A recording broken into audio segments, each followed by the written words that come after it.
episode, I'm talking about Super Bowl recipe and menu ideas, our favorite game day treats, and more. Welcome back to the Making It a Home podcast. I'm your host, Molly, from the blog and YouTube channel Plum Branch Home. We are about 2 weeks out from the Super Bowl. I am so excited about this. So I have not always been a Super Bowl football fan, I guess you could say. When my husband he's always loved football. Since he was a young kid, he played in high school, he loves football. So 2 years ago, he asked me to watch a football game all the way through, and he told me he would explain everything. And so I decided to say yes. At first I was like, I don't really want to do that. That doesn't sound fun, but it means a lot to you, so let's go try it. So I watched a game, and he explained everything, and I was actually a little bit intrigued. I was hooked. I think it was just learning about the rules and how everything went. That was the biggest road bump for me, or roadblock.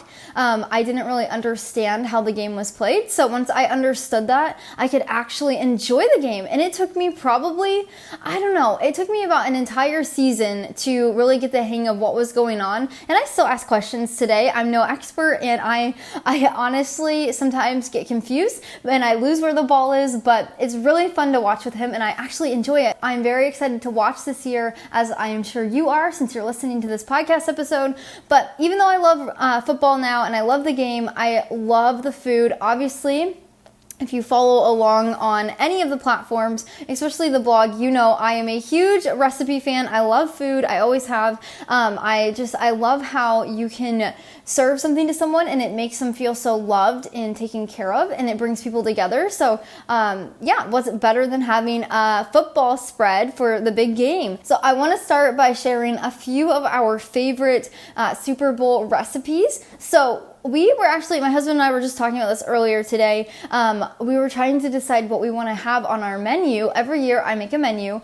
Whenever I was little, my mom would always make a huge spread of food. We'd have buffalo chicken dip, which that was one of my favorite foods when I was little, but we only had it on special occasions like the Super Bowl. So once the Super Bowl rolled around, I was so excited for that. So that's something that I still do today. My husband and I do buffalo chicken dip every single year. We have it all the time anyway, but it's a game day food for us. So we do buffalo chicken dip. This year we're also going to do boneless baked chicken wings. So you can find all of these recipes I'm talking about over on the blog. I developed them and put them on there so anybody can enjoy our favorites just like we do. So we're doing buffalo chicken dip, and that is made from scratch. So what I do, you can make the chicken in a pan or the oven, but I like to put it in a crock pot and cook it all day long. It makes it so tender and so juicy. It's really good. And then you shred that, and then you put in cream cheese. I just do a plain cream cheese, a homemade ranch. You could use regular ranch as well, but I like homemade. And I have the perfect buttermilk ranch recipe on the blog. I'll leave all of them linked down below also. But you do a homemade buttermilk ranch or regular, and then buffalo sauce, which I also make that from scratch. It's just butter, hot sauce, and garlic powder. So simple. You can make it in 2 minutes. And then it's shredded cheese. So I like to do just a block of mild cheddar, and I shred it down. So it's just cheese, chicken, buffalo sauce, ranch, and cream cheese. That is it. It's so simple. And a lot of people like to do the pre-made ranch and buffalo sauce. They'll even use canned chicken, and then it makes it really simple and fast. I like to take it back a little bit and do everything from scratch, and it makes it so good. And then you can put all of those ingredients in a crock pot and cook it low and slow and keep it warm, or you can pop it in the oven and it's ready in about 20 minutes. So that is a must in our house. It's been a must since I was a little girl, and it still is today. And then the next recipe that we are doing this year is our boneless baked chicken wings, as I said earlier. So this is basically, you cut a chicken breast up into a bunch of little pieces, chunks, and then you bread it with a flour and seasoning mix, and then you can add an optional second coating with breadcrumbs. I do this sometimes, and then you bake them in the oven for about 25 minutes. I think that's how much or how long. I would double check on the recipe for sure, but you bake it in the oven, and they come out really crunchy and delicious. We love them. And then we toss them in a homemade Alabama white sauce or a buffalo sauce. We could even toss them in a barbecue sauce if we wanted to. And then for dessert, we are doing sourdough brownies this year. I think last year, I'm trying to think what we had.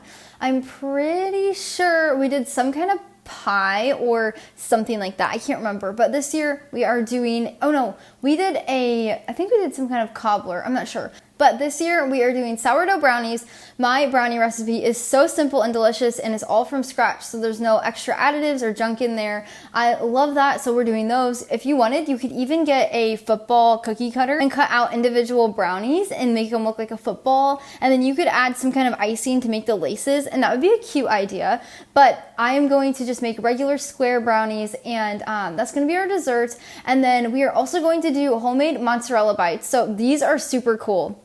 You can get just regular mozzarella sticks at the grocery store, like the ones that little kids like, that you can peel. You get those because they're low moisture, so I really like those instead of a fresh mozzarella. Otherwise, your breading will get really soggy. So just get those stick mozzarellas and then cut them with kitchen shears or a knife, and you just cut them in little like almost 2-inch pieces, and then you first dip them in like an egg wash type mixture, and then you'll put them in a breading mixture, which is usually what I have is a bunch of seasonings like salt, pepper, a little garlic powder, and then you do flour and breadcrumbs, and then you roll them in that. You can double bread them, so put them back in the egg mixture and then back in the breading, and then you bake them for like 10 minutes, and when they come out, they're crunchy on the outside and really gooey on the inside. It is delicious. They're so cheesy. So that's how we do the homemade mozzarella bites. They're homemade, they're not fried, they're oven baked, so they're a lot better for you, and they're from scratch.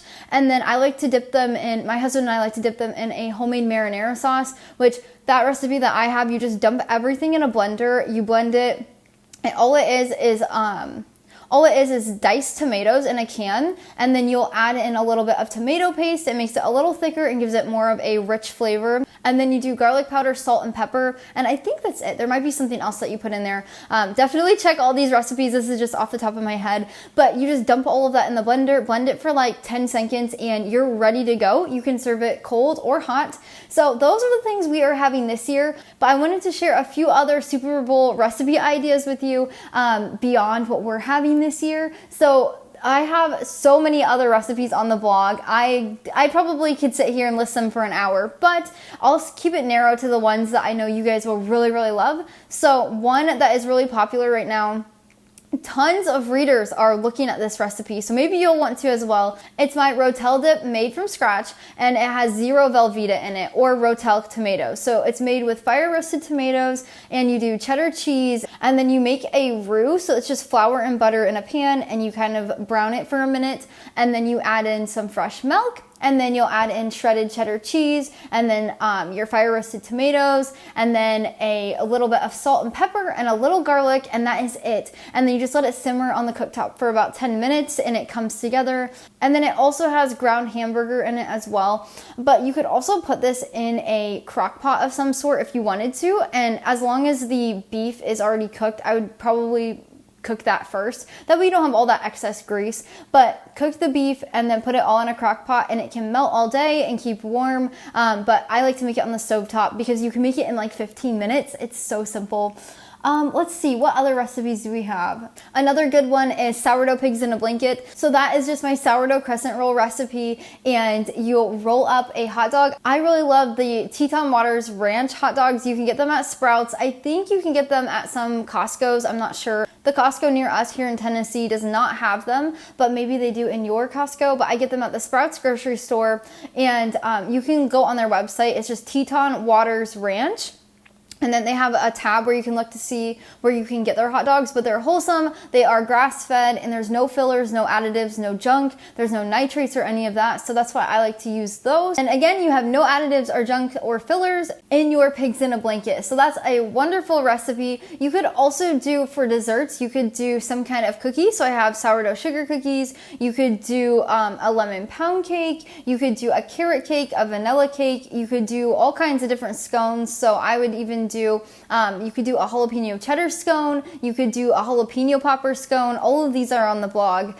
You could even do like a chocolate chip scone, all of those would be a wonderful idea. If you wanted to do a drink, I have this non-alcoholic holiday punch, but you could use it totally for the Super Bowl, it would be so good.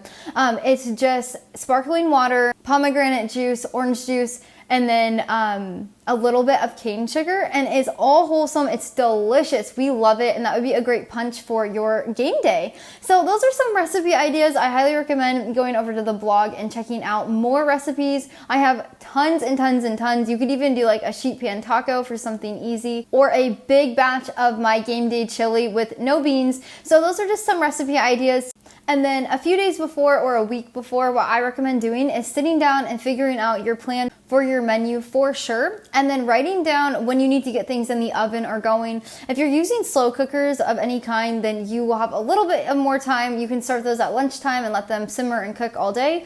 If not, you can start cooking around like 5 o'clock if you want. I know some people like to do supper before, and then they'll do like their game day treats and have them ready for kickoff, and they'll enjoy them during the game. My mom, whenever I was growing up, she would make the whole spread as like when the game would kick off, we would eat. So then we would have supper, but supper would consist of all different kinds of treats and little like dips and meatballs and stuff like that. So what you could do that, and your meal could just be a bunch of snacks. That's what we're doing this year. Or you could have a meal and then have snacks for later. Like maybe you could do your meal for kickoff, and then you could do snacks at halftime, run out to the kitchen and prep or finish up some of the snacks, and then you could serve them for the second half. So it's totally up to you what you want to do. I usually serve mine at the beginning for kickoff, and then we end up just snacking through the entire game. That is really fun. But if you have little kids, it would be fun to do like your food, and then after halftime bringing out the treats and the goodies, like the brownies or cupcakes or something. So that would be a great idea. But yeah, it's really simple, really easy. I would just make sure, I would start browsing now what kind of recipes you want to do. I know this will actually come out here in a week, so it'll be about a week-ish, week and a half until the game. So I would start looking for recipes and start making a menu plan, even if you're not having people over. We're not having anyone over, but we still make a menu. If you are having a party, I recommend doing this immediately if you haven't, and then getting all your plans around, whether you are cooking for yourself, you and your husband, or your family, or you're having a party. It is always so important to make a list of your menu and then writing down the times everything needs to go in the oven. That way you can strategize when your meal is going to be done. So say like your, like for us, our buffalo chicken dip takes 20 minutes to cook. Our wings take about 25-30 minutes. So the wings have to go in the oven first, and then the buffalo chicken dip in about 5 to 10 minutes after. So then I like to prep the wings first, get them in the oven, start prepping the buffalo chicken dip, get that in the oven. Then I'll get the brownies around and get those in the oven. That way it's staggered and I can get everything done at the same time, and nothing's gonna be super cold or anything. So that's a huge tip that has helped me. And then if you are hosting and you're not sure what kind of like setup you should do, I recommend doing a buffet type style for your meal, since everybody's going to be kind of grabbing and going, and it's not really a sit down as much. You definitely could have a sit down meal, but if you're doing snacks, just making a whole like buffet line, and then people can come out to the kitchen, grab what they want, and head back in. I usually am not a huge proponent on doing paper plates or anything, but if you're having a bunch of young kids or you're having people take things all over the house, it might be better to grab some kind of paper plate. That way you don't have to worry about anything breaking with them being carried all over the house. But definitely just keep it simple. Don't get overwhelmed. I really think creating a menu is huge. It helps me a lot. And I am so excited for game day, not only for the food, but also the football this year. So I hope this episode was really fun to listen to, and you got some inspiration ideas for your menu. Definitely go check out all of these recipes over on the blog, and make sure you sign up for the newsletter so you can get our new recipes coming up. We have new stuff coming for Valentine's Day, and we have a delicious recipe coming for the Super Bowl. It is going to be so good. Hint, it's some kind of sourdough side. It's going to be fantastic. Thank you so much for joining me. We'll see you next time. Bye.